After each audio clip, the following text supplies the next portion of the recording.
Bonjour, je suis Hakim Na'alam et je vous propose ma chronique du mardi 2 mai 2023. Elle s'intitule La kermesse aux concessions.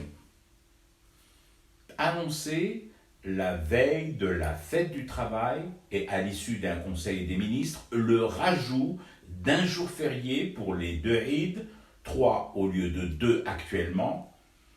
C'est quoi le message? Genre, tu t'apprêtes à te lever le matin pour aller au taf, plein d'entrain, bien décidé à faire ta part, chargé à bloc par le sommeil et la caféine, et là, subitement, sans prévenir, sans s'annoncer vraiment, sans qu'il y ait eu une guerre avant pour obliger à ça, sans que la rue ne soit à feu et à sang pour ce motif précis, il y a une main. T'as une main bienveillante et ferme qui te retient par la manche de ta chemise achetée à crédit et qui te dit Elia, reste assis, l'Aziz, le dos bien calé contre la tête de lit ou le dossier de ton fauteuil. C'est repos.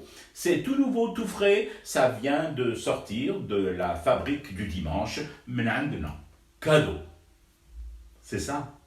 Déjà que les primes au chômage ont été augmentées en mode double détente sur un temps économique relativement court, pour ne pas dire éclair, et là, carrément, un jour férié en rab.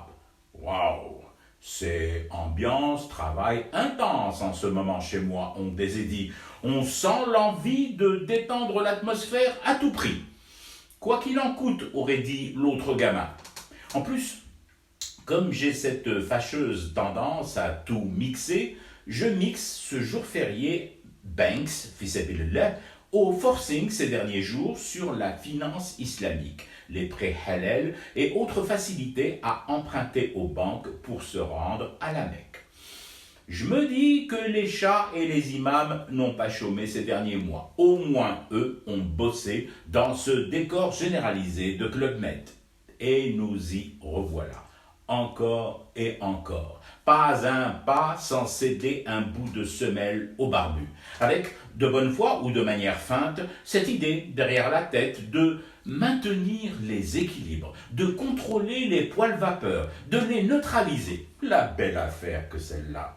Si ça avait marché avant, ça se saurait depuis le temps que cette recette frelatée est essayée en cuisine, les cousins. Tu rêves de maîtriser les barbus. Mais enfin, les islamistes, tu leur donnes la main, ils te bouffent le bras et te greffent à la place un flacon de groll marinant dans du musc. Tous ceux qui ont tenté un jour ou l'autre de les domestiquer se sont retrouvés au final eux-mêmes pensionnaires du zoo de l'histoire. Et dans tout ça, dans cette foire fouille aux cadeaux, aux frérots, je fais un constat, juste un constat.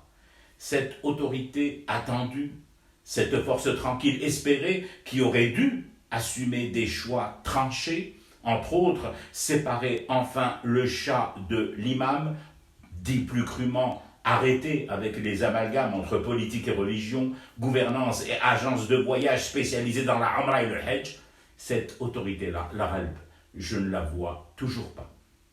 Je fume du thé et je reste éveillé, le cauchemar continue. C'était Hakim Na'alam, je vous retrouve demain pour une autre chronique et une autre façon de dire son amour à l'Algérie.